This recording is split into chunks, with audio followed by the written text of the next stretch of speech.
எல்லாத்துக்கும் ஒரு ஆசை உண்டு. என்னன்னா, எப்படியாவது இறைவனை உணர்ந்து விட வேண்டும், எப்படியாவது இறைவன் பாதத்தை சரணடைந்து விட வேண்டும் அப்படின்ட்டு. அதற்காக நாம் பல வழிகளையும் தேடி அலைந்து கொண்டிருக்கின்றோம்.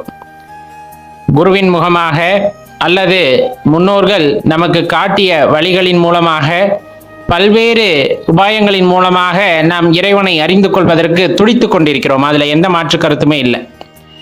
ஏன் அப்படின்னு ஒரு கேள்வி கேட்டா, அந்த இறைத்தன்மையை நம்முள் உணர வேண்டும், நாமும் இறைவனின் அம்சம்தான் என்பதை உணர வேண்டும். அப்படிங்கிறதுக்காக தான் இவ்வளவு பெரிய பாடுபடுகின்றோம்.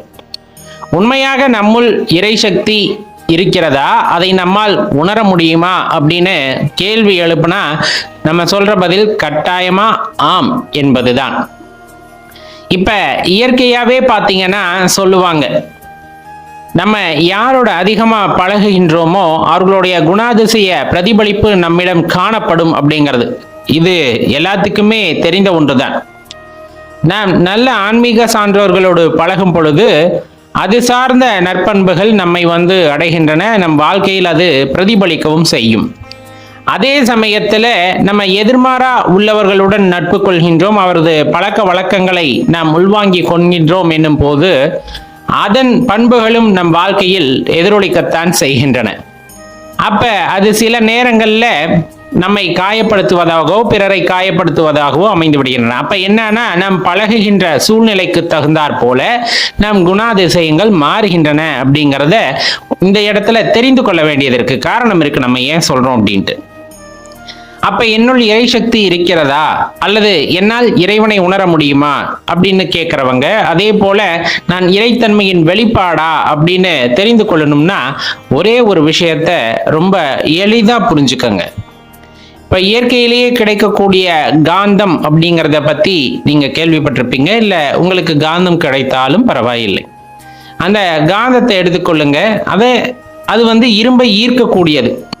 அது ஒரு சில பொருட்களை ஈர்க்கிறது அப்படிங்கும் போது அதோட தன்மை அவ்வாறு. இப்ப அந்த இரும்பு ஒரு ஆணி இருக்கு அப்படின்னா அந்த ஆணி மற்றொரு ஆணியை ஈர்க்குமா அப்படின்னு பார்த்தோம்னா கொஞ்சம் அரிதுதான். ஆனா அந்த காந்தத்து மேல அந்த இரும்பு ஆணியை வைத்து தேய்த்து கொண்டே இருங்கள் கொஞ்ச நேரத்துக்கு. அதுக்கப்புறமா அது இன்னொரு இரும்பு ஆணியை தொட்டோம் அப்படின்னா கொஞ்சம் ஈர்க்கும், கொஞ்சம் காந்தமா மாறி இருக்கும். காந்தத்தோட பண்பை அந்த இரும்பு பெற்றிருக்கும். இது நம்ம சின்ன வயசுல விளையாடியது தானே. அப்ப அந்த இடத்துல என்ன தெரிஞ்சுக்கணும் அப்படின்னா, இறைவன் காந்தம் போல நாம் அவருடன் இணக்கம் கொள்கின்றோம், அவரை புகழ்ந்து பாடுகின்றோம், அவருடைய புகழை பாடிக்கொண்டே இருக்கின்றோம், அவர் நாமாவை சொல்லிக்கொண்டே இருக்கின்றோம். அப்படிங்கும் போது அவரிடம் உள்ள குணங்களில் சிறிதளவேனும் நம்மிடம் வெளிப்படும். அதன் மூலமாக நம்முள் இருக்கின்ற இறைவனை நாம் உணர முடியும். நாம் இறை சக்தி கொண்டவர்கள் தான், நாம் இறையின் வெளிப்பாடு தான் அப்படிங்கிறத நம்மால உணர்ந்து கொள்ள முடியும். அதன் பொருட்டே சொல்வது, எப்போதுமே இறை சிந்தனையிலேயே இருங்கள், இறைவனை நினைத்து கொண்டே இருங்கள், இறைவன் துதியை பாடிக்கொண்டே இருங்கள் அப்படின்னு சொல்லக்கூடியது.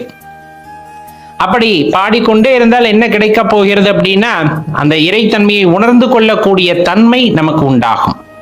நம்முள்ளும் அந்த இறை அம்சம் இருக்கிறது என்பதை உணர்ந்து கொள்ள அது ஒரு வாய்ப்பாக அமையும். அப்படிங்கிறதுனால தான் இதனை சொல்ல வேண்டியது இருக்கிறது. அன்பர்களே, வாழ்க்கையில பல விஷயங்கள் இருக்கு, நாம் கத்துக்கிறதுக்கும் நம்ம ஒதுக்கி தள்ளுறதுக்கும். எதை கத்துக்கணும்னா நல்லதை கத்துக்கணும், எதை ஒதுக்கணும்னா எது தேவையில்லையோ அதை ஒதுக்கி விட வேண்டும்.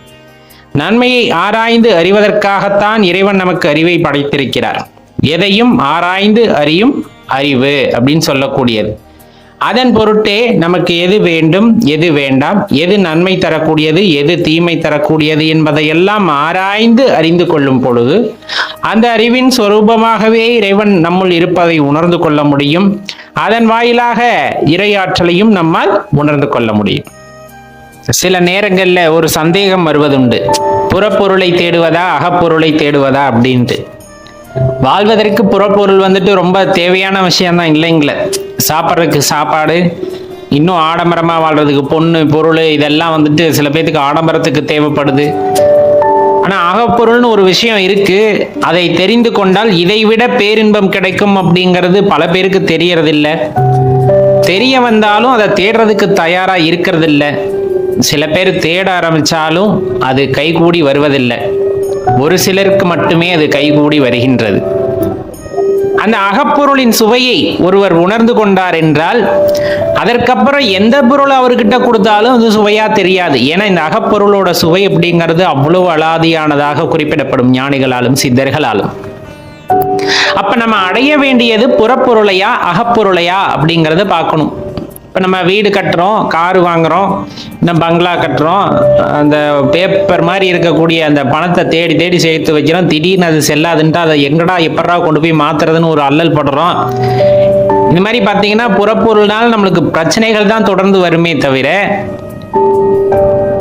இன்பம் வருவதில்லை.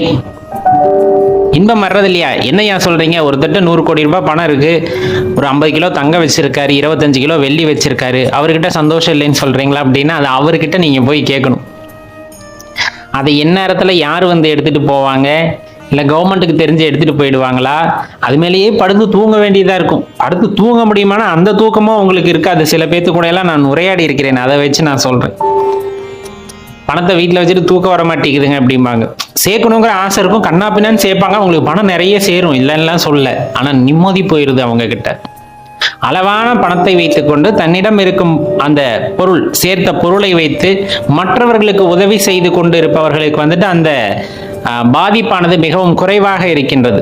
கம்பேரிட்டிவ்ல நம்ம பார்த்தோம்னா பிறருக்கு உதவி செய்ய வேண்டும் என்ற எண்ணத்தில் நிறைய சம்பாதிச்சாலும் தான் வாழ்வது மட்டுமல்லாமல் பிறரையும் வாழ வைக்க வேண்டும் என்ற எண்ணம் உடையவர்களின் மனதில் வந்துட்டு மகிழ்ச்சி மேலோங்கி இருக்கிறது. இதையெல்லாம் தாண்டி, ஏன்னா இதெல்லாம் ஆகி அப்படின்னு ஒருத்தருக்கு தெரியும் அப்படின்னா அது அடியார்களுக்கு தெரிஞ்சிடும்.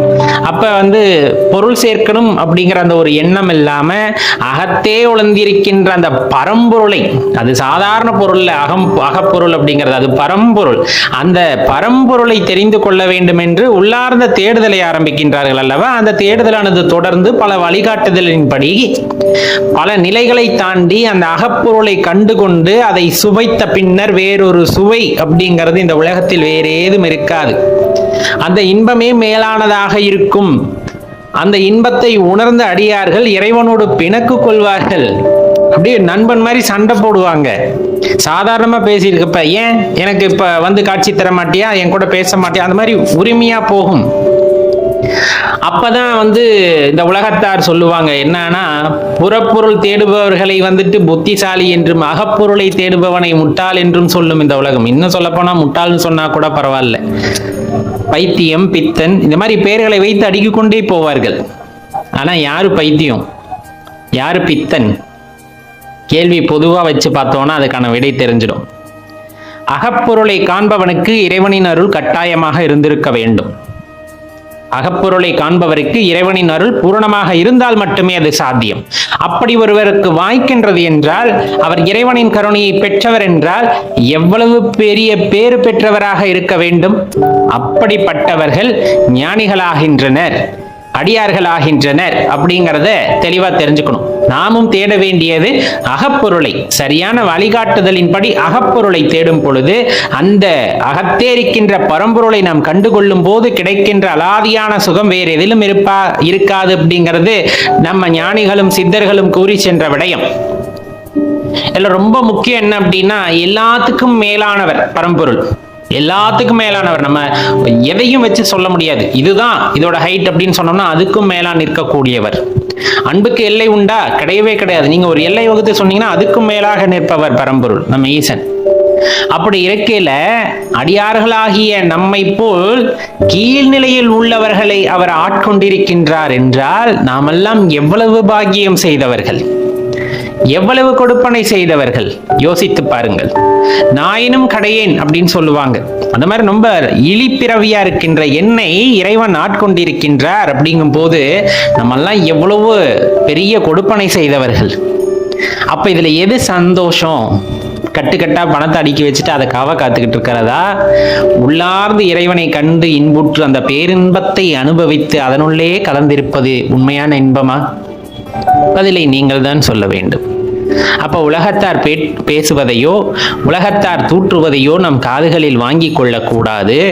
மாறாக அந்த இன்பத்தை அடைய வேண்டும் என்ற வேட்கையில் தொடர்ந்து முயற்சி செய்து அந்த பேரின்பத்தை உணரும் பொழுது கிடைக்கின்ற ஆனந்தமானது அலாதியானதாக இருக்கும் என்ற ஞானிகளின் அந்த வாக்கை நினைத்து கொண்டு முயற்சி செய்தோமேயானால் நமக்கும் அது கைகூடும், நம்மாலும் அது முடியும் அப்படிங்கிறத ஞாபகம் வைத்துக் கொள்ளுங்கள் அடியார்களே. நன்றி, வணக்கம்.